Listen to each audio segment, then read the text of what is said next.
Hello students, second part solve करते हैं question number 6 exercise 7.1 का। तो ये लास्ट क्लास में हमने क्वेश्चन सॉल्व किया था जिसमें हमें चेक करना था ऐसे वाले बेसिकली हमने दो क्वेश्चन सॉल्व किए थे। एक क्वेश्चन नंबर 5, इसमें भी यही था। हमें 4 पॉइंट्स गिवन है ABCD, ठीक है। चारों के कोऑर्डिनेट्स लिखे, फिर उसमें ये बताया कि ये स्क्वायर है कि नहीं है। और सिक्स्थ का फर्स्ट पार्ट भी सेम था और ये हमने सारी प्रॉपर्टीज़ लिखी थी, रोम्बस, रेक्टेंगल, पैरेललोग्राम, और यहाँ पे स्क्वायर की प्रॉपर्टीज़ थी। All sides are equal and diagonals are also equal, ठीक है। तो इन्हीं को आगे यूज़ करते हैं। और मैंने कहा था ये जो सेकंड पार्ट है आप सॉल्व करके रखना, हम इसका आंसर मैच करेंगे कि आंसर क्या निकलता है। तो अगेन हम एक सिंपल सी 4 साइडेड फिगर ड्रॉ कर लेते हैं, ठीक है। कुछ भी हमने रैंडम फिगर ड्रॉ कर ली, हमें अभी नहीं पता ये रेक्टेंगल, स्क्वायर, रोम्बस या पैरेललोग्राम है।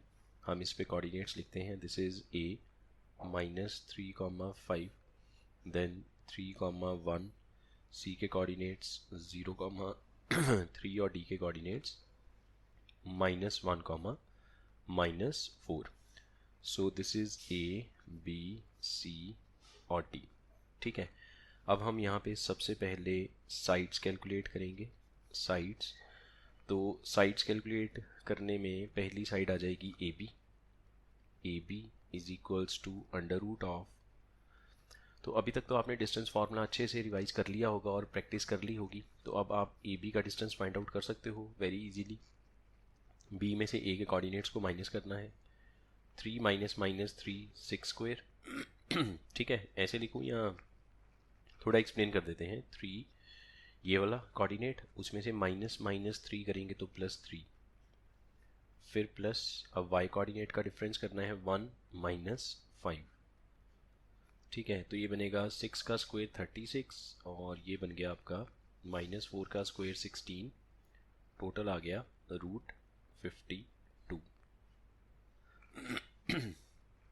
जिसको हम लिख सकते हैं 2 × 2 × 13। 2 बाहर आएगा तो 2√13। देन BC,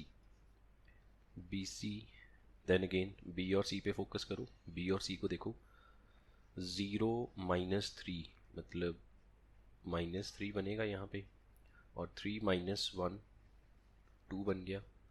3 का स्क्वायर 9, 2 का स्क्वायर 4, रूट करके 13। Now next CD, under root of C और D पे देखो, -1 में से -0, -1 -0, प्लस -4 में से -3, -4 -3, ठीक है। ये बन गया आपका 1 का स्क्वायर 1, 7 का स्क्वायर 49, तो ये बना √50। Next ABBCCD, next is DA या AD, कुछ भी लिखो आंसर सेम आएगा, ठीक है ना। लाइन की लेंथ थोड़ी ना बदलेगी, A से D पे मेजर करो या D से A पे मेजर करो। तो -1 में से -3 किया तो वो +3 बनेगा, प्लस -4 में से -5 करेंगे 9, ठीक है। ये बनेगा 2, 2 का स्क्वायर 4, ये -9 का स्क्वायर 81, टोटल किया तो √85। नाउ यू कैन सी कि जो हमने 4 साइड्स फाइंड आउट की, √52, √13, √50, √85, ये तो चारों ही डिफरेंट है, कोई भी सेम नहीं आई। ना तो ऑपोजिट साइड सेम आई, ना ऑल साइड्स इक्वल आई, ठीक है। तो फिर इसका मतलब क्या है, ना तो ये स्क्वायर या रोम्बस में कन्वर्ट हुआ, ना ही ये रेक्टेंगल या पैरेललोग्राम में कन्वर्ट हुआ। ये एक क्वाड्रिलेटरल है बट इसकी कोई स्पेसिफिक शेप नहीं है। सो हम यहाँ पे रीज़न लिख सकते हैं एज AB, या सीधा लिख दो as all sides are different, as all sides are different, therefore it is not a specific quadrilateral, ठीक है। ये कोई स्पेसिफिक शेप नहीं बनेगी इसकी, कोई रैंडम सी शेप है, मतलब कि 4 साइडेड फिगर है बट कोई स्पेसिफिक शेप नहीं है। नेक्स्ट ये थर्ड पार्ट है, चलो इसको भी अब ज़रा बिना डायग्राम के फटाफट से सॉल्व कर देते हैं। This is A B C D. As you know, सबसे पहले आपको साइड्स फाइंड आउट करनी है। द डायग्राम क्या है? डायग्राम कुछ भी आप रैंडम एक क्वाड्रिलेटरल बना लो, इस पर ए बी सी डी लिख के पॉइंट्स लगा दो। हमें थोड़ी ना पता है कि अभी ये क्या है हम तो एक ऐसे ही रैंडम सा बना लेंगे, उसमें पॉइंट्स लगा देंगे।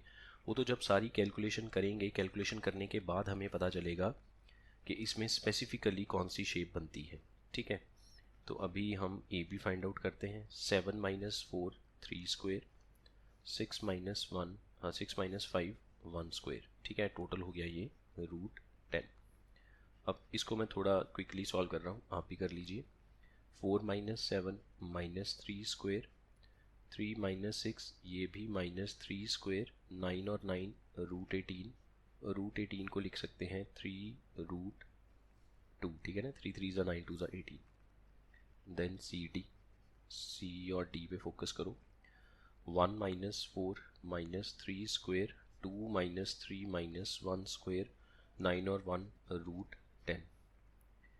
Then A D, D A या ए डी। ठीक है, 1 माइनस 4 माइनस 3 स्क्वेयर, फिर 2 माइनस 5 माइनस 3 स्क्वेयर, तो ये भी √18 बन गया, मतलब 3√2। मतलब कि ऑपोजिट साइड्स इक्वल हैं। ठीक है, अच्छा फिर एक डायगोनल्स चाहिए होते हैं। ऑपोजिट साइड समझ गए ना? जैसे हम कोई भी एक 4 साइडेड फिगर अगर ड्रॉ करें, something like this, let us say this is A B C और डी।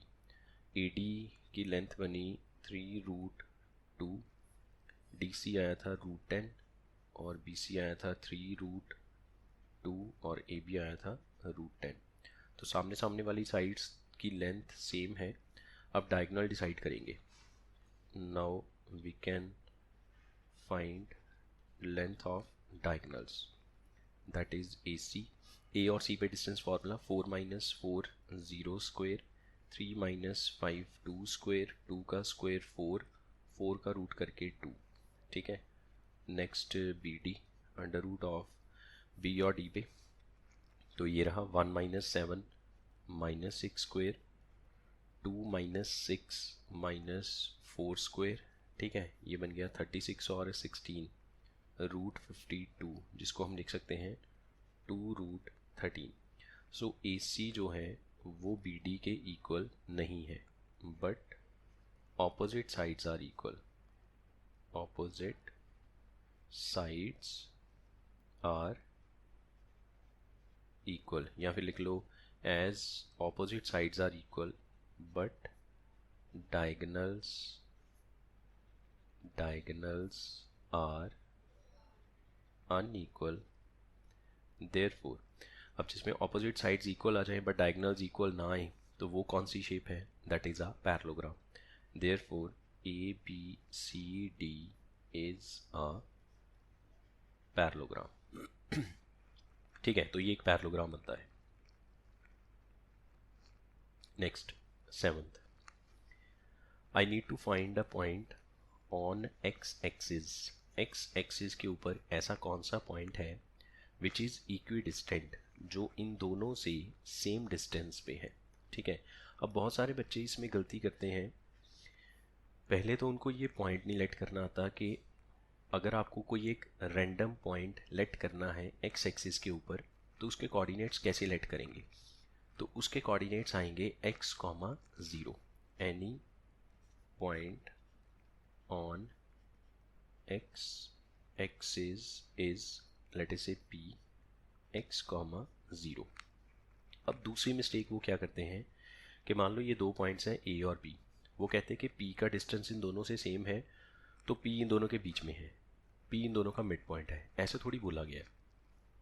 a और b अगर ये पॉइंट्स हैं तो आप ये थोड़ी कहोगे कि p इनके बीच में आ गया, कि P इनके मिडल पे है तो P का डिस्टेंस दोनों से सेम है। ऐसे भी तो हो सकता है A यहाँ पे है, B यहाँ पे है और P यहाँ पे है, तो P का जितना डिस्टेंस A से है उतना ही डिस्टेंस B से है। ठीक है ना, तो हम ये वाला कंसेप्ट अप्लाई करेंगे कि P कहीं भी हो सकता है, मिडल पे भी हो सकता है, कोई प्रॉब्लम नहीं। अगर मिडल पे हुआ तो भी PA is equal to PB होगा, अगर मिडल पे नहीं भी हुआ, कहीं और हुआ, तो हम कंडीशन तो सेम रखेंगे कि p का डिस्टेंस a से p का डिस्टेंस b से सेम है, और a के कोऑर्डिनेट्स 2, -5, b के कोऑर्डिनेट्स -2, 9, p के कोऑर्डिनेट्स हमने लेट किए x, 0। So according to question P A हमें गिवन क्या है, कंडीशन क्या है कि p का डिस्टेंस a से और b से सेम है। ठीक है, तो पी ए फाइंड आउट करते हैं। p में से a को माइनस कर लो, x -2² plus 0 minus minus plus 5² is equals to P B. x minus minus में +2 हो गया, ठीक है, प्लस 0 -9 तो -9। अच्छा, दोनों पे रूट है, जब हम स्क्वेयरिंग बोथ साइड्स करेंगे तो दोनों का रूट कट जाएगा। ठीक है, जैसे ही हमने स्क्वेयरिंग करी दोनों का रूट कट गया, तो मैंने वैसे ही रूट हटा दिया। अंदर वाले जो है इनको एक्सपैंड करते हैं।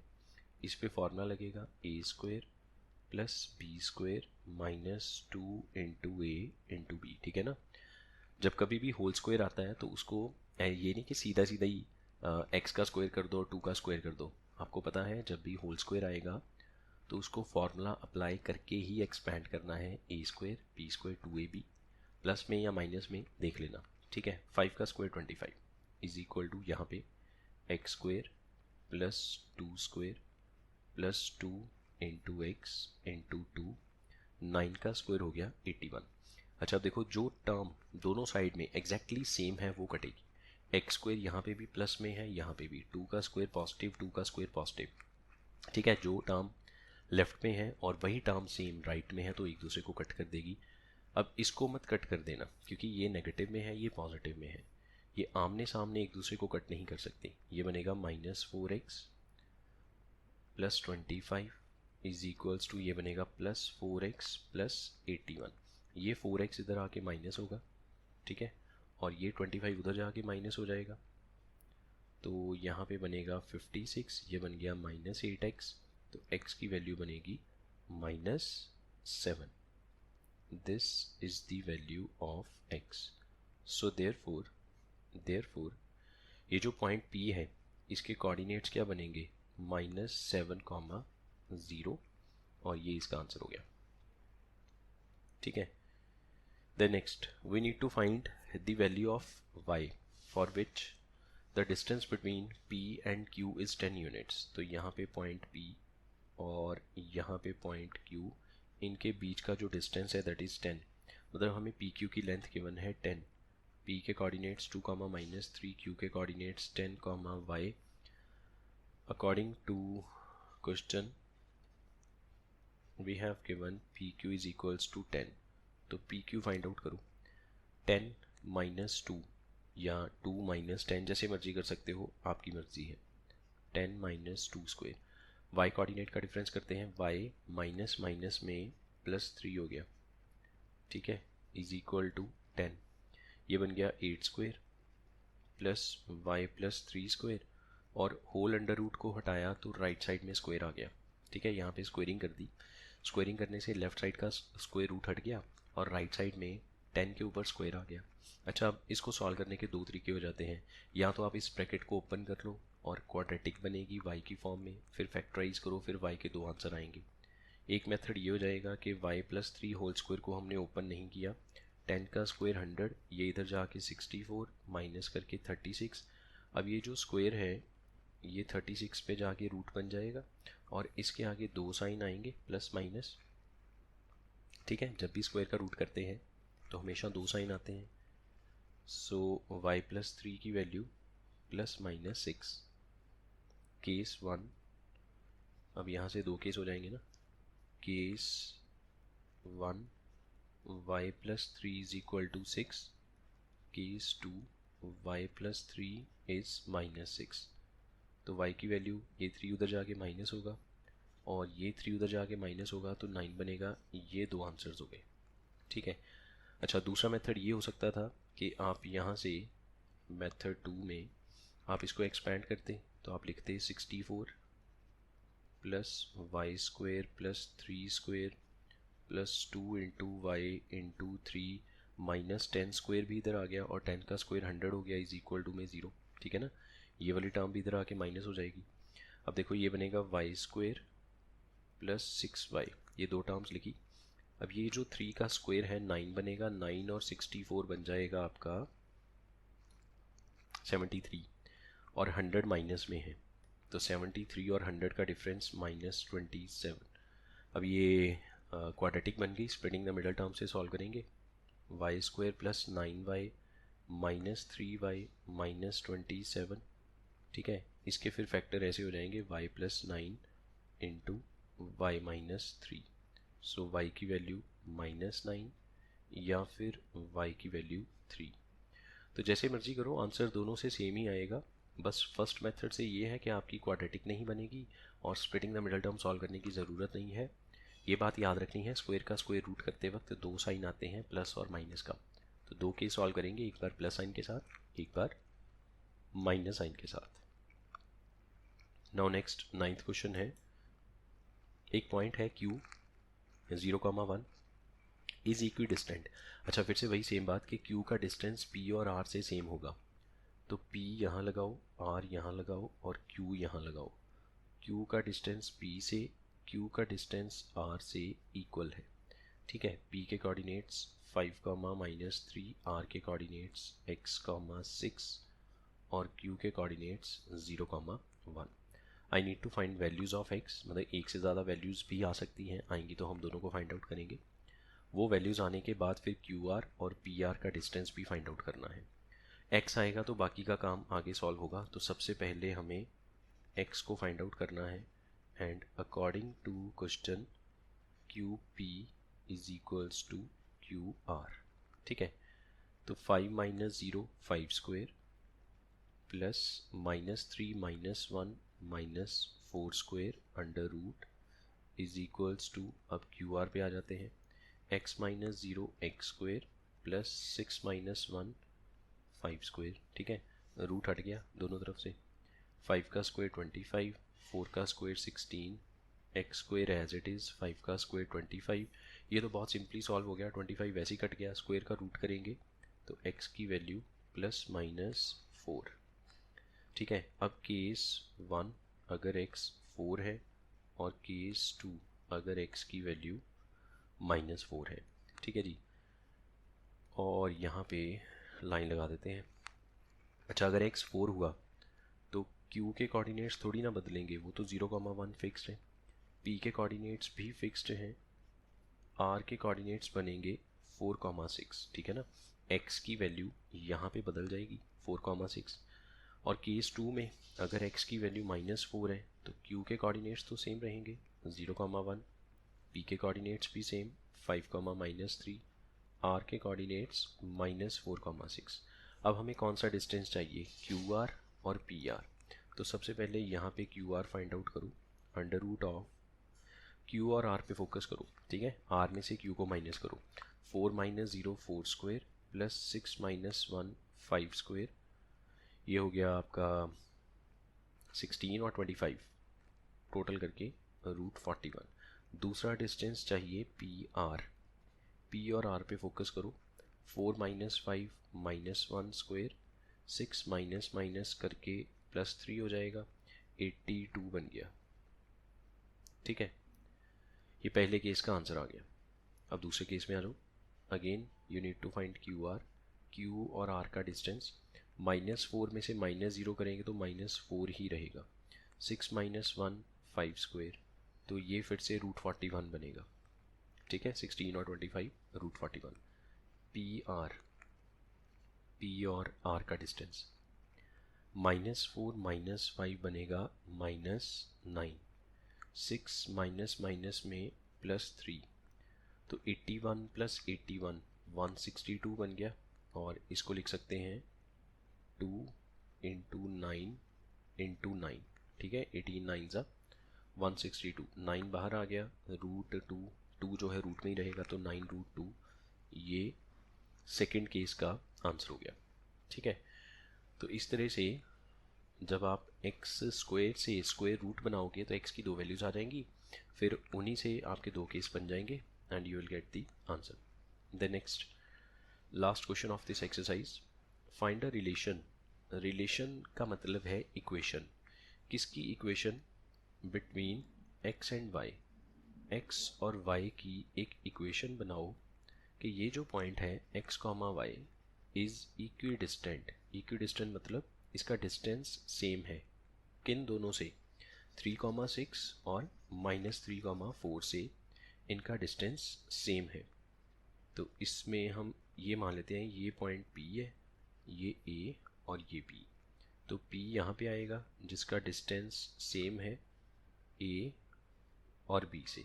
तो ये दोनों इक्वल हैं, PA PB। ठीक है। A के कोऑर्डिनेट्स 3,6, B के कोऑर्डिनेट्स -3,4।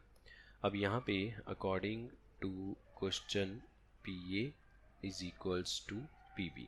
अब PA कैसे फाइंड आउट करेंगे? x में से A के कोऑर्डिनेट्स को माइनस करना है, मतलब P में से A के कोऑर्डिनेट्स को माइनस करना है। ठीक है।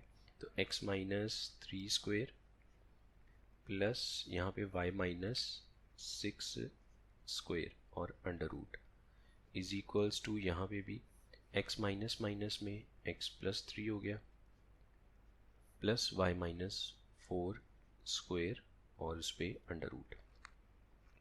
अब दोनों तरफ में रूट है तो रूट से रूट कट गया। अब बाकी हम सॉल्व कर लेते हैं। ये आपका बनेगा x² + 9 - 6x। ठीक है। a² b² 2ab।